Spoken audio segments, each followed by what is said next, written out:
इससे पहले अपने कोण वाले और भुजा वाले प्रश्न हो गए। अब सारे सवाल लगातार अपन चलेंगे, सिद्ध करने वाले सारे सवाल, सिद्ध करने वाले सारे सवाल चलेंगे। इसके ऊपर लिख लो, चाहे आप आवाज नहीं दे पीछे वाले। ये सारे सवाल है सिद्ध करने वाले, सिद्ध करने वाले। क्या लिख लो आप अपनी फेर कॉपी में लिख लो, ये चाहे सिद्ध करने वाले सारे सवाल चलेंगे। अब प्रश्न नंबर 4 चलेगा। हाँ भैया आवाज। सिद्ध करने वाले प्रश्न चलेंगे सारे, जो चौथे प्रश्न से स्टार्ट होंगे। चौथे प्रश्न से चलते हुए उदाहरण नंबर 2 तक, उदाहरण नंबर 2 भी है सिद्ध करने। सारे प्रश्न करने के बाद में एक प्रश्न नंबर 12वां जो है वो सिद्ध करने वाला नहीं है। 12वां प्रश्न सिद्ध करने वाला नहीं है, चलेंगे। अब जितने भी सिद्ध करने वाले प्रश्न है वो आप जानते हैं, दिया हुआ है सिद्ध करना। यदि प्रश्न में एक बात सुनना, यदि प्रश्न में सिद्ध करने वाले प्रश्न में यदि रचना करनी पड़ रही है, सिद्ध करने वाले प्रश्न में यदि सिद्ध करने वाले प्रश्न में रचना करनी पड़ रही है तो पक्का ही 4 पॉइंटों से करना जरूरी होता है प्रश्न को। यदि सिद्ध करने वाला कोई प्रश्न है और उनमें रचना करनी पड़ रही है तो पक्के 4 पॉइंटों से हल करना जरूरी होता है प्रश्न को, क्योंकि रचना एडिंग डालेंगे और रचना डालनी पड़ेगी तो फिर तीनों दिया हुआ सिद्ध करना वो भी डालना पड़ेगा। ठीक बात है। और यदि प्रश्न में रचना नहीं हो रही है तो बिना पॉइंटों से भी प्रश्न को हल कर सकते हैं। सुन गए या वापस बताऊं? वापस सुन ले एक बार। यदि प्रश्न में रचना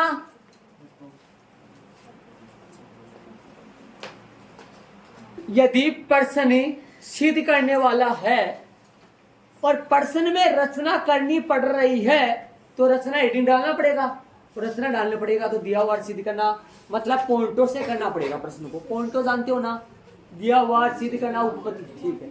और प्रश्न में यदि रचना नहीं करनी पड़े तो बिना पॉइंटों से भी सिद्ध करने वाले प्रश्न को कर सकते हैं।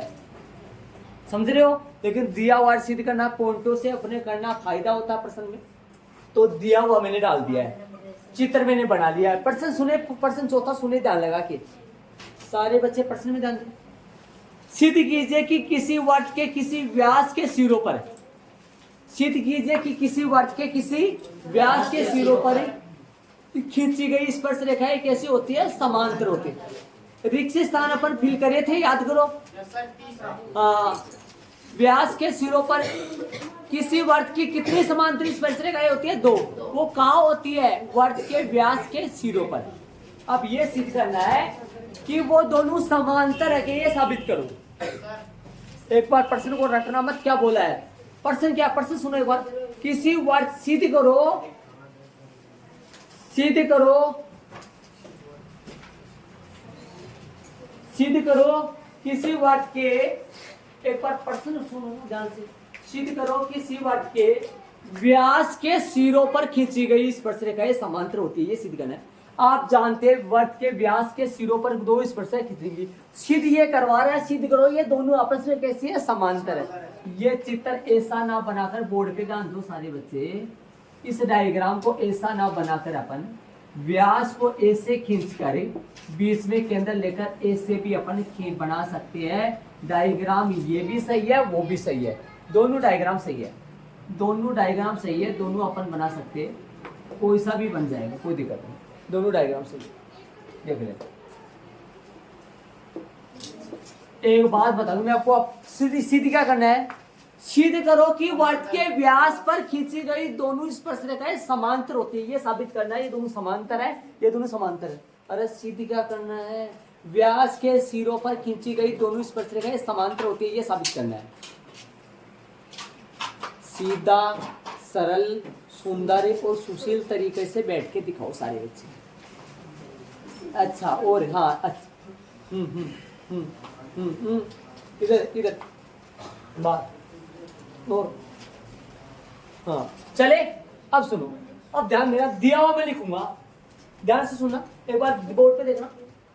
केंद्र ओ वाले, केंद्र ओ वाले वृत्त का व्यास, का व्यास ए बी का व्यास ए बी के सिरे ए व बी परे कर्मशः दो स्पर्श रेखाएं। कर्मशः बोलो, नाम बता दो। कर्मशः दो स्पर्श रेखाएं पी क्यू आर एस। और अब प्रश्न में क्या दे रखा है? वर्त मतलब केंद्र, वर्त का व्यास ए बी। सिद्धि क्या करना है? सिद्ध करो कि इसके सिरों पर जो दो स्पर्श रेखाएं वो परस्पर कैसी है? समांतर है। समांतर साबित क्या करना है? समांतर ही दे रखा है। क्या है? व्यास के कितने सिरे दिया है? दो। दोनों पर स्पर्श रेखा दे रखी है। दिया में लिखा केंद्र ओ पर, केंद्र ओ वाले, केंद्र ओ वाले। इसमें मतलब ये केंद्र और ए बी ये अपन पर्सन में दे रखा है या अपन ही ले रहे हैं? अपन ले रहे हैं। यहाँ यदि लगा देना थोड़ा अच्छा से। यदि का मतलब हुआ अपन ले रहे। यदि मानकी का थोड़ा छोटा भाई होता है। यदि है ना, यदि मानकी का छोटा भाई होता है। माना कि अपन मान लेते हैं यदि का मतलब होगा ये ले लो, चाहे कोई भी। यदि का मतलब होगा यदि केंद्र ओ वाले वर्त का व्यास कौन? ए बी के सिरे ए व बी पर क्रमशः दो स्पर्श रेखा क्रमशः लगाओ ना तो सही रहेगा। क्या लगाओगे? दो स्पर्श रेखा। थोड़ा पिच, हाँ, दो स्पर्श रेखाएं। लिखने का तरीका सही लिखना है। दो स्पर्श रेखाएं कर्मशः। अब लिखो, अब सही देगा। दो स्पर्श रेखाएं कर्मशः। बताओ क्या क्या नाम बताओ, बोर्ड पे देख के नाम बताओ। ए पर तो पी क्यू व आर एस। देखो, यदि केंद्र ओ वाले वर्तिक का व्यास ए बी के सिरे ए व बी पर दो स्पर्श रेखाएं पी क्यू व आर एस खींची गई है या है, लिख देना। ये लो, दिया हुआ देख लो, रटना मत इस पॉइंट को, समझ लो इनको अच्छी तरीके। दिया हुआ हो गया, सिद्ध करना लिखेंगे। बोलो, सिद्ध करना लिखेंगे। सिद्ध क्या करना आप जानते हैं? सिद्ध करना क्या है बताओ मेरे को। बोलो क्या सिद्ध करना? अभी तो बोला था मैंने, बार बार बोल रहा हूँ। अरे ये चित्र भी सही है, वो भी सही है, इसमें बना सकते हो। सिद्ध करना क्या है बताओ, जिसका सिद्ध करना है। सिद्ध करना क्या है जरा बताइए तो। आ लिखो, सिद्ध करना पी क्यू समांतर है किसके? आर एस के। ये सिद्ध करना, ये सिद्ध करना हुआ ना। अरे भाई, व्यास के सिरों पर खींची गई स्पर्श रेखा क्या हो? समांतर। उपपत्ति, ये तो समांतर का चिन्ह होता है भैया ये। हाँ, चलो सिद्ध करें। सुनो, हम जानते हैं कि ये इसको हटाना पड़ेगा मेरे को। वर्त के किसी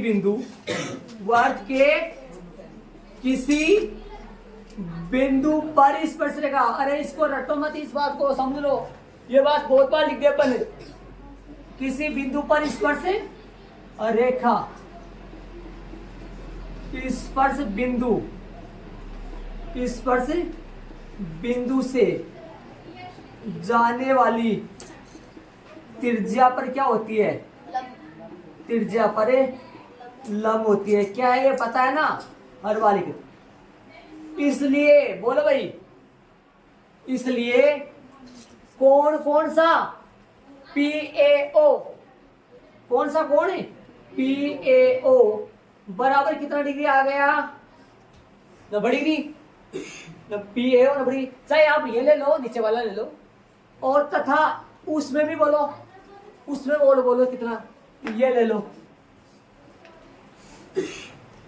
और लेना ऐसे एक दूसरे का ऐसा लेना, ऐसा एकांतर दिखे, ताकि अपने को एकांतर कोण तभी बराबर होते हैं जब वो दोनों समांतर। ऐसा लेंगे कोण OBS या SBO। कोण SBO ये भी कितना आया? ये भी ना बढ़ेगी। या कई बच्चों की दिक्कत आ रही है नाम लेने में, तो यहाँ 1 नंबर लगा दो और यहाँ लगा दो 2 नंबर। क्या लगा दो? तो यहाँ लिख देना कोण 1 बराबर 90, कोण 2 बराबर 20। नाम तो नहीं लगाने पड़ेंगे, समझ रहे हो क्या? हाँ, और मैं नहीं लगा रहा हूँ तो मैं यहाँ से हटाऊंगा 1 और 2, तो वहां लगा देना कोण 1 बराबर 90, कोण 2 बराबर 90। अब यहाँ से क्या आएगा? यहाँ से ये दोनों कोण कैसे आए? बराबर आ गए ना। यहाँ से कोण PAO बराबर है कोण SBO बराबर है कितना? 90। ये दोनों बराबर है, और ये दोनों तो कोण बराबर है, ये दोनों कोण एकांतर कोण है, और ये तभी संभव है बराबर होना जब वो दोनों समांतर। तो क्या लिखेंगे? ये दोनों कोण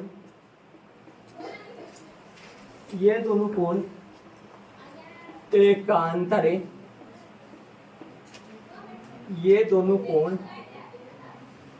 तभी बराबर हो सकते हैं। यहाँ लिखूंगा, यही लिखूंगा, रुक जा, यहाँ लिख दो। ये दोनों कोण तभी बराबर है, एकांतर कोण है, ये दोनों कोण एकांतर कोण है, एकांतर, ये दोनों कोण एकांतर कोण है। यह तभी संभव है, यह तभी संभव है जब PQ समांतर किसके हो? RS हो। यह तभी संभव है जब PQ किसके समांतर हो? RS के समांतर हो। जब इसमें जोड़ देना इस लाइन को ना, जब PQ समांतर RS हो, ऐसे जोड़ देना, और इसको लगा देना बॉक्स, और अथा वाली लाइन लिखना बाकी है।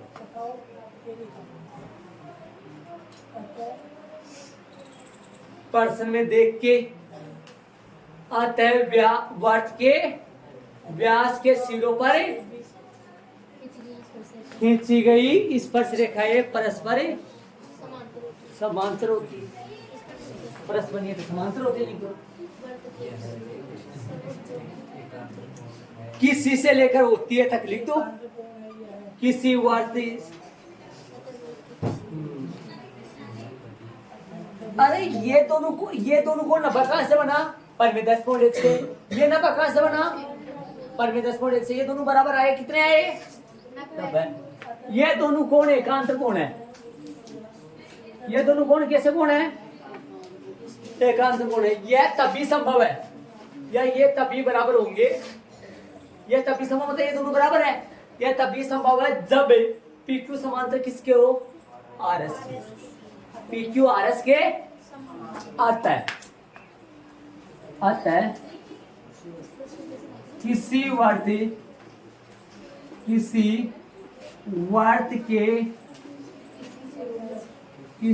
के किसी व्यास के सिरों पर खींची गई स्पर्श रेखाएं समांतर होती है। हिंदी वाली लाइन पक्का लिखना पड़ेगा, हिंदी वाली लाइन पर समझे। अरे इसको रट क्यों रहे हो? किसी वर्त के किसी व्यास के सिरों पर खींची गई स्पर्श रेखाएं समांतर होती है। ये अपने प्रश्न है, सिद्ध कर लिया अपन। एक बार क्या लिया? वे बी लिया, ए बी लिया। वर्त का केंद्र O वाले वर्त का, यदि केंद्र O वाले वर्त का व्यास कौन लिया? ए बी के सिरे A और B पर दो स्पर्शरेखा PQ है और अक्ष वाई, आप अक्ष वाई U V अपने हिसाब से कैपिटल नाम मानना। सिद्ध करना PQ समांतर। अरे यहाँ पर जो लो ना वो ही लगाना है। यहाँ यहाँ पर जो नाम लो ना वो लगाना, ठीक है। हम जानते हैं कि वर्त के किसी बिंदु पर स्पर्श रेखा स्पर्श बिंदु से जाने वाली त्रिज्या पर है। इस बात की सहायता से कोण PAO 90 डिग्री आ गया, कोण SBO भी। अरे आप ये सोच रहे हो सर PAO क्यों लिया, आप ये ले लो ना, ये QAO ले लो। हाँ ले लेंगे। यदि QA सुना एक बार सुन, कोण QAO लोगे ना यहाँ, तो फिर आपको यहाँ पर लेना पड़ेगा OBR। समझ रहे हो क्या, OBR या RBO। अरे या तो ये इसमें लो तो फिर इसमें ले लेना, ये इसमें लो तो फिर उसमें ले लेना। समझ रहे हो क्या, ऐसा। अब ये दोनों बराबर है, बराबर है क्या, दोनों बराबर आ गए।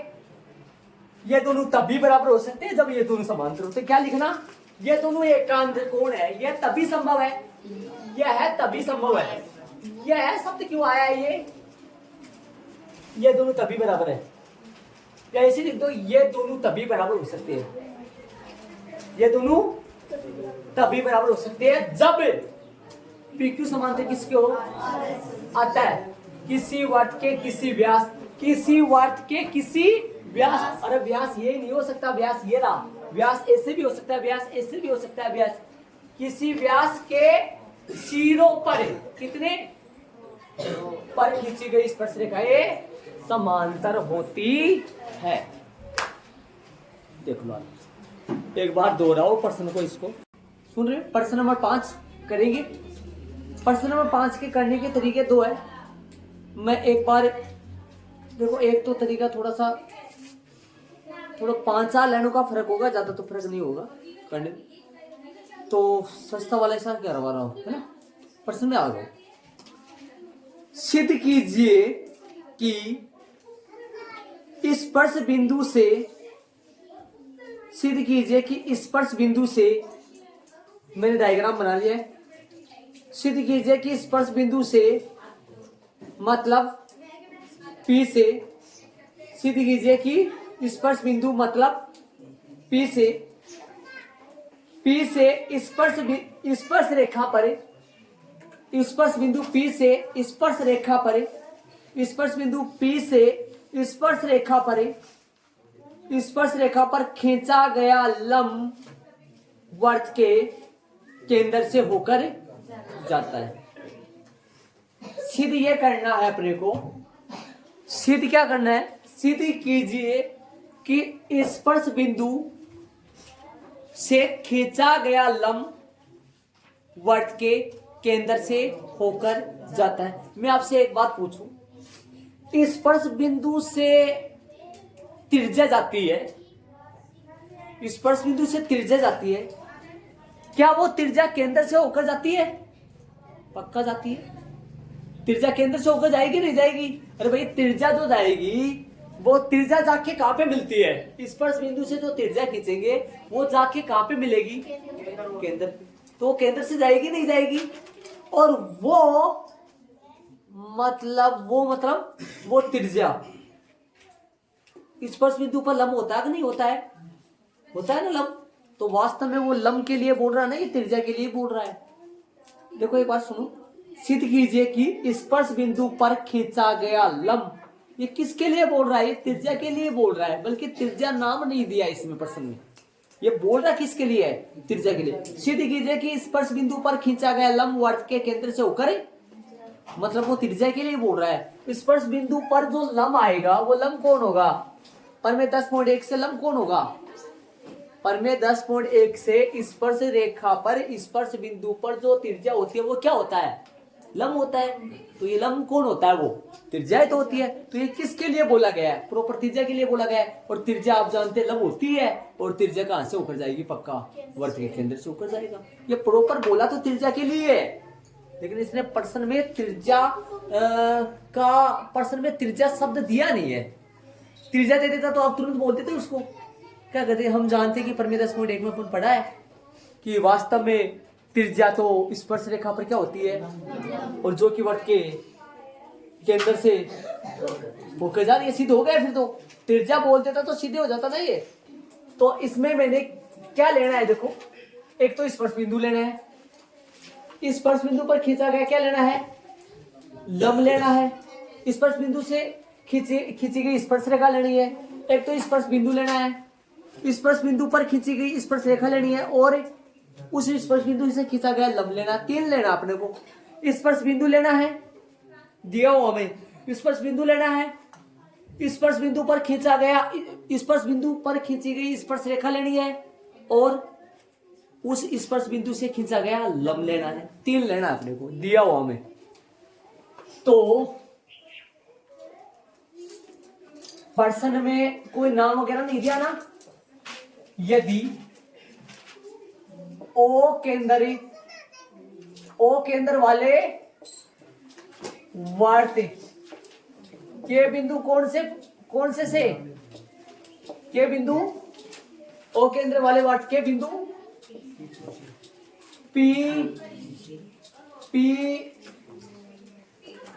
पी से स्पर्श रेखा, पी पर स्पर्श रेखा लिख दो।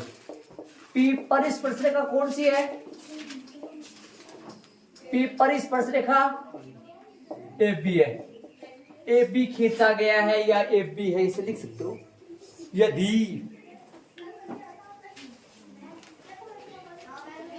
यदि ओ केंद्र वाले वर्त के बिंदु पी पर स्पर्श रेखा कौन सी है?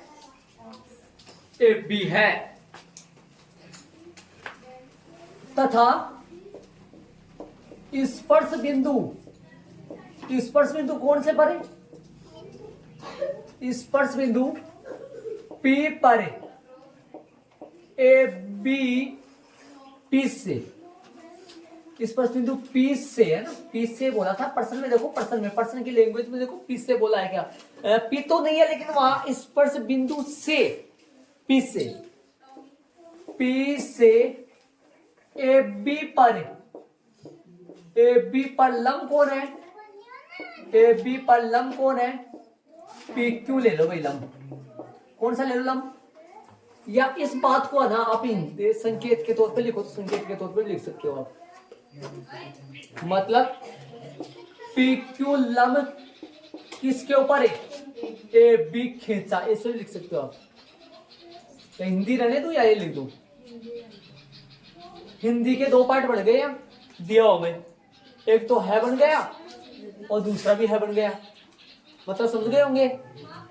2 पार्ट बन गया, एक तो स्पर्श बिंदु पर स्पर्श रेखा ए बी है और एक और क्या, स्पर्श बिंदु से स्पर्श रेखा ए बी पर है। स्पर्श रेखा को तो नहीं लिख दिया, सीधा ए बी लिख दिया। ए बी पर लंब कौन है? P Q. अब ये पी क्यू खींचे, दिया हुआ में या रचना में ए बी, ये पी क्यू दिया हुआ में खींचू या रचना में खींचू? दिया हुआ है, पूरी रेखा से आए, पूरी रेखा से। ये कौन हो गया? ये कौन हो गया भाई? ये पी क्यू लंब है, किसके ऊपर है? ए बी पर। पी क्यू लंब ले लिया ए बी पर। पहले तो दिमाग लगा लो, ये लंब ले क्यों रहा हूं मैं, प्रश्न में बोला है। साबित क्या करना है? साबित ये करना है कि ये जो लंब है ना, ये किधर से जाए? वर्त के केंद्र से जाए। तो क्या प्रॉपर लंब दे रखा अगले ने? हाँ दे रखा लंब। कितने बातें दे रखी, क्या क्या दे रखा है? स्पर्श बिंदु दे रखा है, स्पर्श बिंदु पर एक स्पर्श रेखा खींची गई है, नाम है ए बी। स्पर्श बिंदु से स्पर्श रेखा ए बी पर लंब कौन सा ले लिया अपन? पी क्यू ले लिया। अब सिद्ध करना क्या है? बोलो सिद्ध क्या करें? सिद्ध करना ये है कि ये जो लंब है ना, ये किधर से जाए? सिद्ध करना है लंब जो है ना, लंब है पी क्यू लंब किधर से जाए? पी क्यू लंब वर्त के केंद्र है, पी क्यू लंब वर्त के केंद्र किधर से होकर जाए? ओ से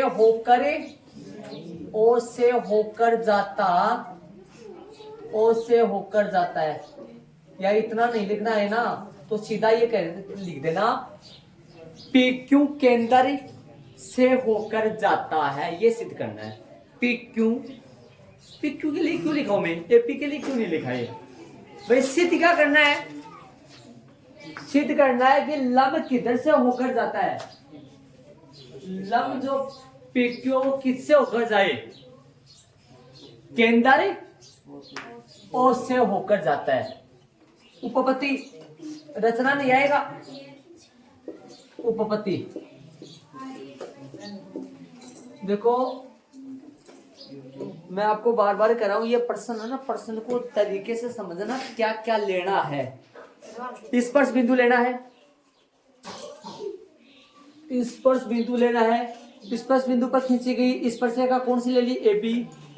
स्पर्श बिंदु से कोई लंब लेकर उस लंब के लिए क्या साबित करना है, उस लंब के लिए साबित क्या करना है, लंब किधर से होकर जाता है, लंब PQ वर्त के केंद्र O से होकर जाता है, यह साबित करना है।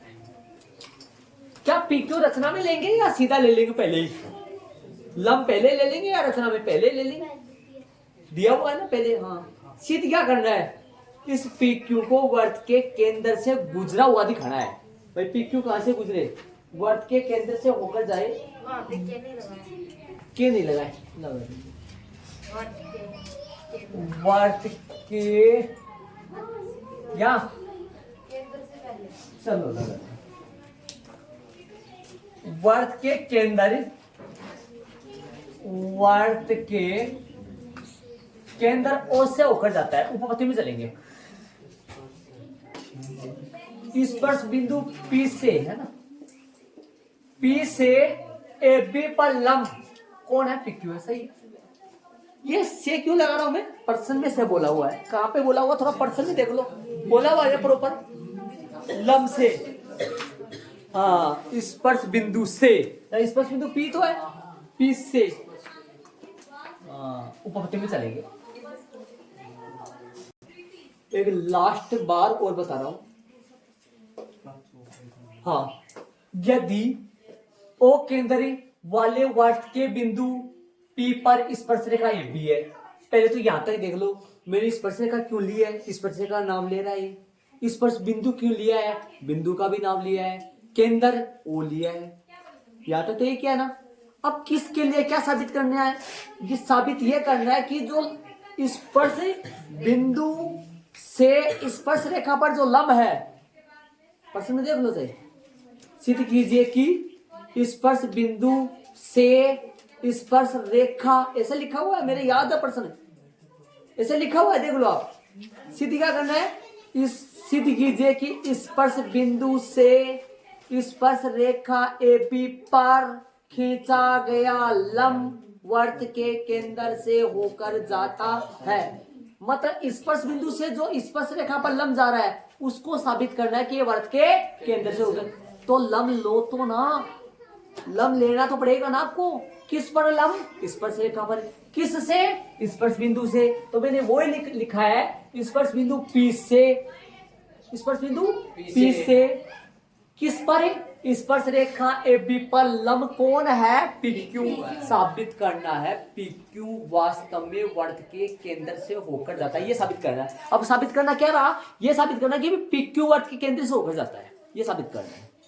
सीधे के उपपत्ति ले लिया मैंने, पर में 10.1 लिखूंगा। हम जानते, याद हो गया, हमें जानते, हाँ, पर में 10.1 लिखूंगा। और सीधे कलम में क्या लिख दिया पता हो गए, लंब PQ वर्त के केंद्र O से होकर हम जानते हैं कि वर्त के किसी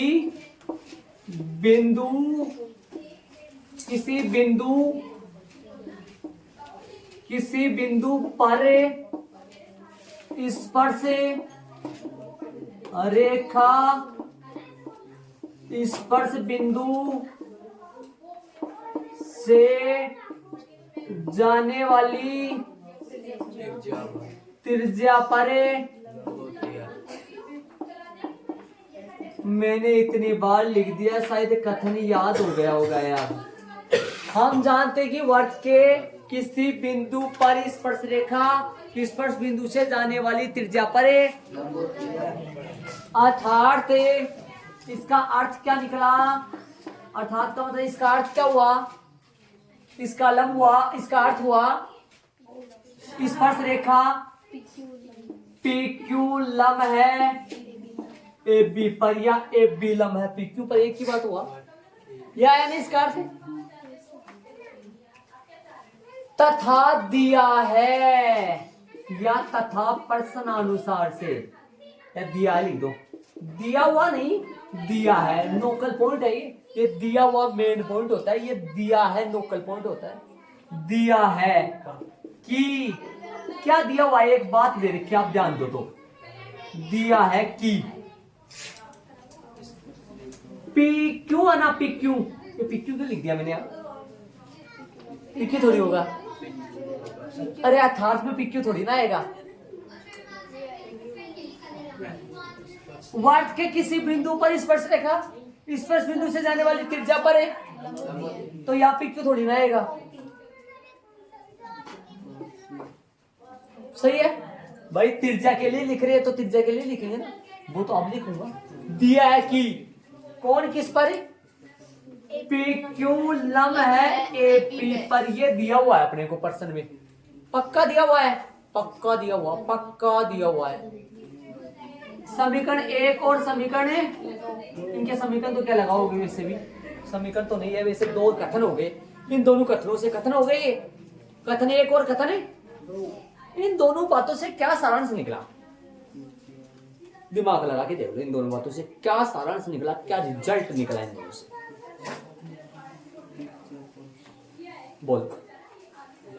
या ये समीकरण ना लगाओ तो ऐसे लिख दो, यहां से का मतलब क्या हुआ, समीकरण तो नहीं बोलोगे इनको, यहां से का मतलब क्या हुआ, यहां से का मतलब क्या हुआ, इससे और इससे, या फिर कथन लिखना है, इन दोनों से क्या सारांश निकला, एक ही रेखा ए बी पर, एक ही रेखा ए बी पर दो रेखाखंड लंब है, ये भी और ये भी, और खास बात एक और है, इन दोनों का एक बिंदु उभयनिष्ठ भी है, पी। इसका मतलब तो ये हुआ कि ये दो रेखा नहीं है भाई साहब, इसका मतलब ये निकला ये दो रेखा नहीं है, कितनी रेखा है, मैं क्या लिखूंगा मेरी बात सुन, देखो मैं बता दूं आपको, यहाँ ए और बी पॉइंट है ना, बोर्ड पे देखो, यहाँ ए और बी पॉइंट है ना, और लंब खींचो इसके ऊपर, कितने, एक तो ये रहा देखो, ये चलो मैं यहाँ खींच देता हूँ पी, चलो पी तो मैं नीचे ले लेता हूँ, चलो, और ओ यहाँ ले लो, अलग अलग ले लो, चलो ओ यहाँ ले लूं, पी यहाँ ले लूं, और यहाँ कौन है, यहाँ क्यों है, यहाँ पी है, ये दोनों लंब है, मान लो ये बात हुई ना, पी ओ लंब ए बी पे, पी क्यू लंब ए बी पे। भाई साहब नाम से मतलब ये पी अलग अलग जगह कैसे आ सकते हैं, अलग अलग जगह आ सकते हैं क्या, नाम से मतलब नहीं आ सकते ना, इसका मतलब ये हुआ क्यू क्यू पी ओ और पी क्यू एक ही रेखा है, मतलब ये दोनों संपाती है, संपाती का अर्थ चैप्टर 6 में बताया था, मतलब ये दो रेखा नहीं है, ये एक ही रेखा है, या ऐसा समझो इनमें से कोई एक रेखा एक के ऊपर ही है, या तो पी क्यू के अंदर पी ओ समाहित है, या पी ओ के अंदर पी क्यू समाहित है, समझ रहे हो क्या, समाहित होगी इनके अंदर, कौन सी समाहित है चित्र में पता चल रहा है आपको, कौन सी किसके अंदर समाहित है, पी क्यू के अंदर पी ओ समाहित है ना। यदि ये नाम अलग अलग होते, यदि पी अलग अलग, पी की जगह और कोई अलग अलग नाम होते, मान लो इन दोनों की जगह अलग अलग नाम होते, मान लो मैं यहां आर दे दूं, दे दिया मैंने, अब आर कहां लगाऊं बताओ, कहां लगाऊं आर, यहां लगा दूं, कहां लगाऊं, अब ये बताओ ए बी पर पीओ भी लंब है और ए बी पर ही, तो मैं आपको कहूंगा ऐसी कंडीशन, एक ही रेखा पर यदि दो लंब हो तो ये पक्की दोनों रेखा समांतर होती है भाई, पीओ समांतर होगा आर क्यू पे पक्का, कैसे, ये दोनों संगत कोण बनते हैं, यदि एक ही रेखा पर दो लंब हो, ये पीओ एबी के साथ कितना डिग्री का कोण बना रही है, एबी के साथ क्यूआर कितना डिग्री का कोण बना रही है, इसका मतलब ये हुआ कि पीओ और क्यूआर आपस में समांतर होंगी, लेकिन खास बात ये है, अपन तो झूठे लेके करे है, खास बात एक ये हो रहा है, पी बिंदु उभयनिष्ठ है, मतलब ये समांतर नहीं, समांतर के साथ साथ ये संपाती भी होंगी। तो इन दोनों बातों से क्या रिजल्ट निकला अपना, देखो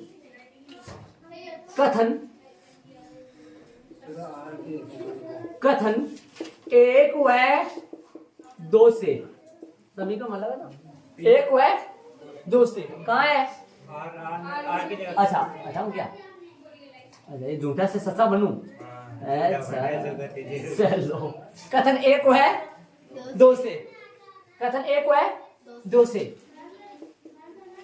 पीओ समांतर होगी पक्का, किसके, किसके, पी क्यू के, है ना,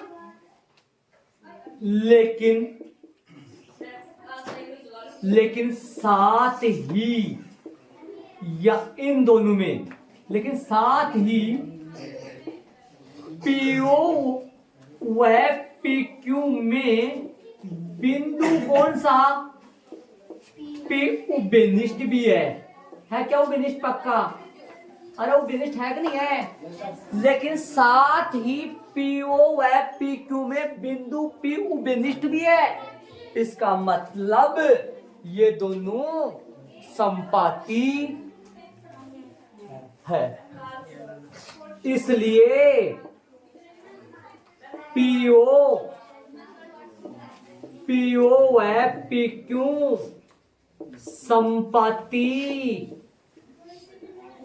संपाती मतलब एक ही जगह, इसलिए पीओ व पीक्यू संपाती भी होंगी, संपाती होंगी, संपाती होंगी, संपाती होंगी दोनों, ये मतलब दो रेखा नहीं है, एक ही रेखा है, तो क्या लिख दो,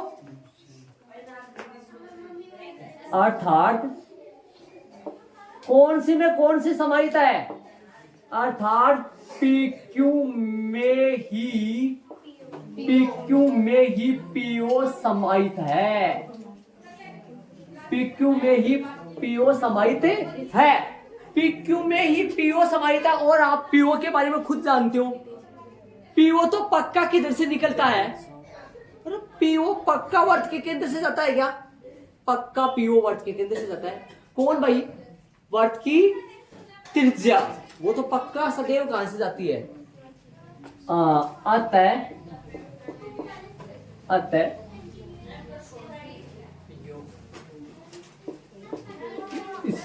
इसलिए लंब कौन है, पीक्यू वर्त के केंद्र है, वर्त के ओ से होकर जाता है, अरे इन दोनों में से कौन सा मानोगे आप,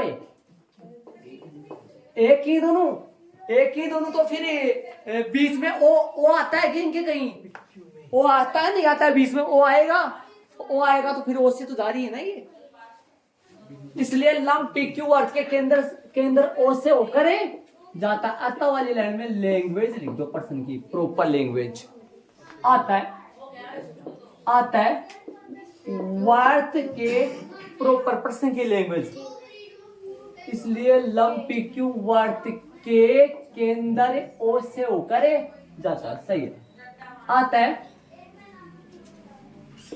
किसी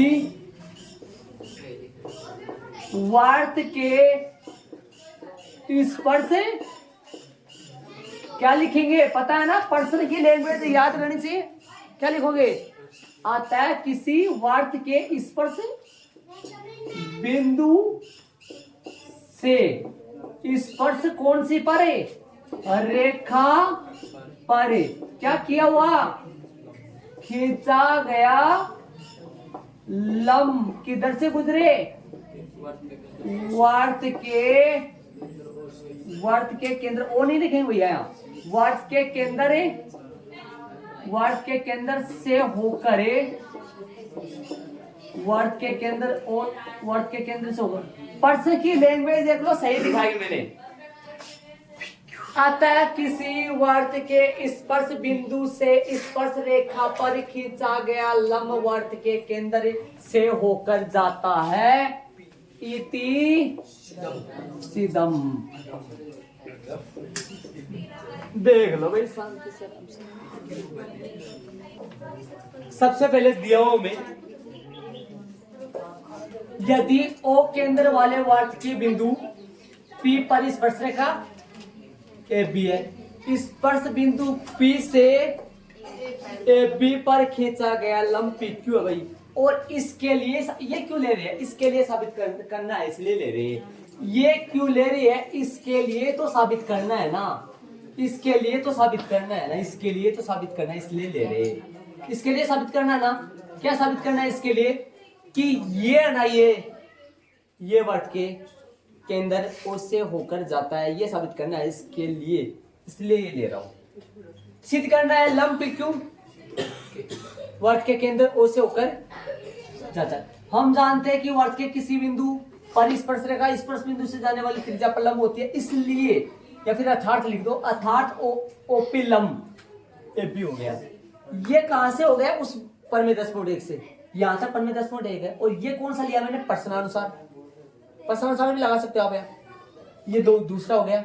आप चाहे ये पहले लिख दो और ये बाद में लिख दो। कथन एक हुआ है PO लंब AP है, PQ लंब AP है। इसका मतलब हो गया एक ही रेखा पर दो लंब है, इसका मतलब ये दोनों समांतर आएंगे। फिर तो इसका मतलब दोनों क्या आएंगे?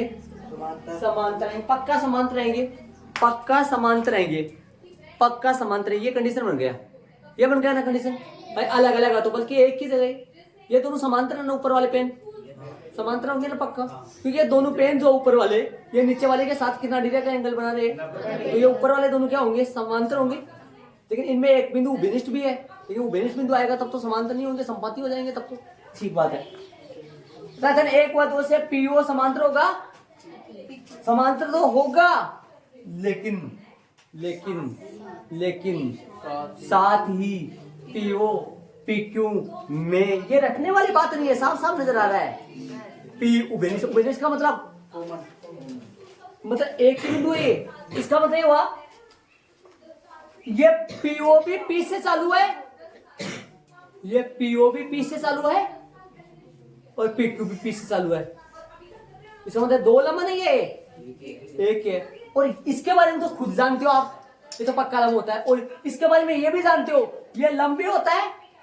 एक बार ये बताओ, ये जानते हो ना ये लंब होता है, और ये PQ और PO एक ही रेखा है ना। और इसके बारे में आप जानते हो ये PO तो पक्का वर्त के केंद्र से होकर जाता है, और PO पक्का वर्त के केंद्र से होकर जाता है, तो PO के ऊपर ही तो PQ है, तो PQ भी तो वर्त के केंद्र से होकर जाएगी ना। दिखने का तरीका ये हुआ जरा, लेकिन लेकिन लेकिन हो गया ये। ठीक है, इसलिए ये उभयनिष्ठ है, इसलिए समांतर नहीं हो क्या होंगी? संपाती होंगी। संपाती का अर्थ हाँ संपाती होंगी, संपाती होंगी। अर्थार्थ संपाती का अर्थ अर्थार्थ। चित्र में क्या पता चल रहा है आपको? अर्थात संपाती का PQ में ही PO समाहित है, इसके अंदर ये PO। और PO के बारे में आप खुद जानते हो ये तो वर्त के केंद्र से जाता है, और PQ में PO है और PO वर्त के केंद्र से जा रहा है। वर्त PO के बारे में कहां से जानते हो आप? वर्त के केंद्र से जाता है, कैसे पता चला PO के बारे में? और PO के बारे में आप खुद जानते हो वर्त के केंद्र से हो जाता है। क्यों जानते हो? कहां से पता चला आपको PO के बारे में? और PO कौन है? त्रिज्या, और त्रिज्या के बारे में आप जानते हो वर्त के केंद्र से होकर। और PO किसके अंदर है? PQ भी तो वर्त के केंद्र से होकर जाएगी ना, इसलिए लंब PQ वर्त के केंद्र O से होकर ये मेन आता वाली लाइन, जिसमें कोई इंग्लिश का कोई शब्द नहीं है, कोई कुछ नहीं है। वैसे तो यहाँ पर भी लगा सकते हो आप एचपी, लेकिन थोड़ा सा पर्सन की लैंग्वेज लिख दे, अता वाली लाइन साफ सुथरा। ये भी अता वाली लाइन है, ये अपना वाला अता वाली लाइन है, अपना सिद्ध करने वाला है। देखो सिद्ध करने वाला से उठाया, देखो ये लंब PQ वर्त के केंद्र O से होकर। ये बात ये इसलिए का बाद में यहाँ से आप सिद्ध करना में दिखाई दे रहा है कि यहाँ से यहाँ तक देखो देखो आप, और यह तवल लाइन है। अरे ये भी यही बात है, बस ये हिंदी वर्ड है और इसमें कोई वो ये लंब का नाम दे दिया, केंद्र का नाम दे दिया। इस बात को थोड़ा सा प्रश्न क्या कह रहा है, प्रश्न क्यों सुनो पर। सिद्ध कीजिए कि स्पर्श बिंदु से स्पर्श रेखा पर खींचा गया लंब वर्त के केंद्र से होकर जाता है। ये प्रश्न दे जरा दिमाग को। और प्रश्न नंबर 4 क्या था, वर्त के किसी व्यास के सिरों पर खींची गई स्पर्श रेखाएं समांतर होती है, ये क्या करना था, सिद्ध। प्रश्न नंबर 13 क्या था, सिद्ध कीजिए कि वर्त के परिगत बना चतुर्भुज के आमने सामने की भुजाएं केंद्र पर संपूर्ण कोण अंतरित करती है। प्रश्न नंबर 11 क्या था, वर्त के परिगत बनी समांतर चतुर्भुज समचतुर्भुज होता है, सिद्ध करो। 8 क्या था, 8 में वो डायग्राम दे रखा था, वो बराबर वो लाना है। प्रश्न 12 क्या कहता है, वर्त के परिगत त्रिभुज और एबी और एसी फाइंड करना है। प्रश्न 10 क्या कहता है, सिद्ध कीजिए कि बाह्य बिंदु से खींची गई स्पर्श रेखाओं के बीच बना कोण है, स्पर्श बिंदुओं को मिलाने वाली रेखागण द्वारा केंद्र पर अंतरित कोण का संपूर्ण होता है। ठीक है।